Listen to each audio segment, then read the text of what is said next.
നിങ്ങൾ കണ്ടിട്ടില്ലേ ആ ഗുഹാമുഖത്തേക്ക് കയറുമ്പോ തങ്ങളുടെ കാലിങ്ങനെ തങ്ങളിങ്ങനെ വിരലുമ്മലിങ്ങനെ നടക്കുന്ന കണ്ടപ്പോ സിദ്ദീഖുർലാൻ ശ്രദ്ധിച്ചു നോക്കുമ്പോ അവിടുത്തെ കാലിന് മുറിവ് പറ്റിയിട്ടുണ്ട്.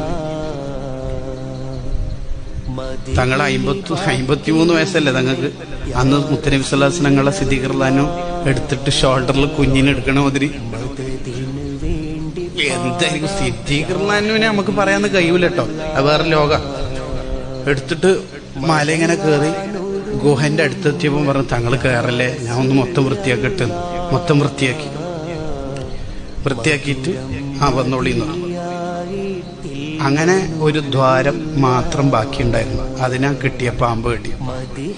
സിദ്ദീഖുർലാന്റെ ടെൻഷൻ പാമ്പ് കടിച്ചതിലല്ല, പിന്നെ എന്തിനാ ടെൻഷൻ എന്ന് വെച്ചാല് എന്റെ കണ്ണീര് ഉറ്റിപ്പോയില്ല. ഞാൻ കാല് വലിച്ചിട്ടില്ല, പക്ഷെ കണ്ണീരങ്ങോട്ട് ഉറ്റിപ്പോയി. അപ്പൊ തങ്ങൾ നെട്ടിപ്പോയി. അതില അവർക്ക് ടെൻഷൻ. എന്താ പറ്റിയത്? അപ്പൊ പാമ്പ് അടിച്ചു. ഉടനെ പറഞ്ഞൊരു വാക്കുണ്ട്, ഫിദാക അബി വ ഉമ്മി യാ റസൂലുള്ളാഹ് എന്ന് ഉടനെ പറഞ്ഞ വാക്ക്.